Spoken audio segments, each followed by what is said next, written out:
गए थे वो बुझी हुई धुनी है। वहाँ पे जहाँ पे वो गए उन्होंने वहाँ पे जाके भी धुनिया नागौर लोकसभा सीट का परिणाम आ चुका है। हनुमान बेनीवाल लगातार दूसरी बार यहां से सांसद चुने जा चुके हैं और इंडिया गठबंधन ने नागौर से जीत दर्ज कर ली है।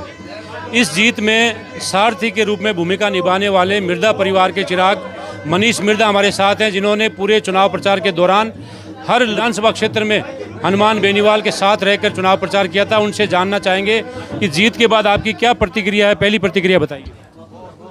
जीत देखिए सबकी मिलजुल के हुई है और बहुत शानदार जीत है। हालांकि थोड़ी सी लीड कम रह गई थी, अंदाजे से थोड़े कम रह गया, पर जीत बड़ी शानदार है। और इसमें किसी एक आदमी का कोई वो पूरा कह दें अपन रोल तो वो नहीं है, सब ने मिलजुल के किया। कांग्रेस के सब विधायकों ने, पूर्व विधायकों ने, आरएलपी की पूरी टीम ने, कांग्रेस के पूरी टीम ने, सब कार्यकर्ताओं ने मिलजुल के ग्राउंड लेवल पर जितनी मेहनत की।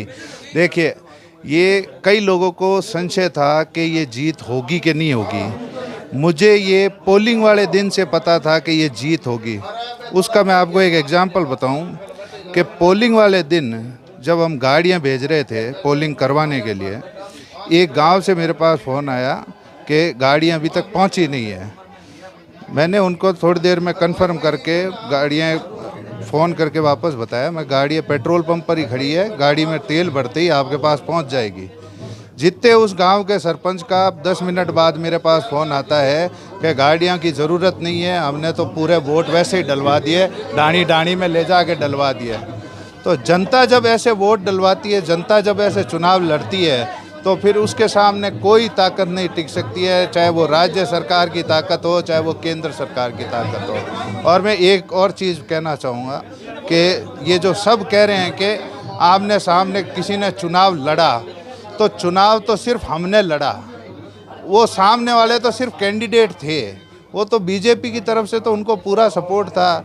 चुनाव तो हमने लड़ा, तो हमने हैं। हमारे तो हाथ पैर बांध के, मुंह बांध के सबको, हमको तो पुल में फेंक दिया था कि अब तैर के बताओ, तो तैर के तो हमने पार किया है। उनके पास तो सारी सहूलियतें थी, हमारे तो खाते फ्रीज कर दिए थे पार्टी के, हमारे नेताओं को, कोलिशन के नेताओं को जेल में डाल दिया था।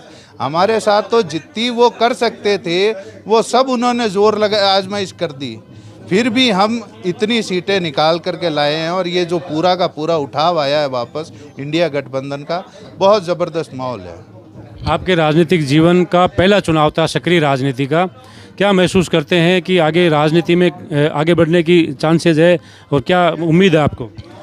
वैसे छोटा सा बता दूं कि ये पहला नहीं था, दूसरा था। मैं पिताजी वाले में भी सक्रिय था, पर उस रूप से नहीं था, जैसा कि भाषण देना, घूमना फिरना, जो मेरा लॉजिस्टिक काम था वही मैं करता था उस वक्त।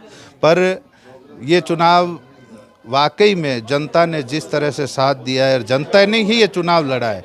अगर हम इस गलतफहमी में रहें कि इसने जिता दिया या उसने जिता दिया, तो ये जनता के साथ एक धोखा होगा।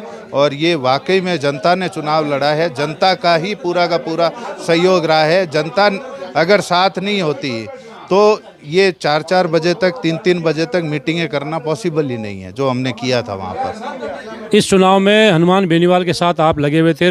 जो हनुमान बेनीवाल के सामने प्रत्याशी है वो आपके परिवार की सदस्य है, तो आपने जिस तरीके से जो उनके खिलाफ प्रचार किया था, आपके मन में कभी फील आया कि मैं मेरी सिस्टर के खिलाफ भी प्रचार कर रहा हूँ? पहली बात तो कबड्डी में कोई काको को नहीं हुआ है, तो चुनाव राजनीति में आमने सामने अगर आप हो और आप उधर गए हो, जब तक वो इस पार्टी में थे, कांग्रेस पार्टी में थे, तब तक उनसे कोई, मेरा तो कोई ना बैर था, ना मैं कभी आया, ना मैं उनके पक्ष में आया, तो मैं उनके कभी खिलाफ भी नहीं आया। एक मौन सहमति थी कि हाँ वो परिवार की तरफ से लड़ रही हैं, तो वो एक प्रत्याशी आगे रहे। अब उन्होंने पार्टी बदल ली और जिस पार्टी को खड़ा किया नाथूराम जी मिर्दा साहब ने, उस पार्टी को छोड़ के अगर वो चले गए और फिर भी उधर जाके उस सत्यानाशी फूल के लिए वोट मांग रहे हैं, वो भी दादा की फ़ोटो लगाकर, तो ये तो फिर काबिल बर्दाश्त नहीं था। ये तो फिर इसमें तो आमने सामने होना ही था।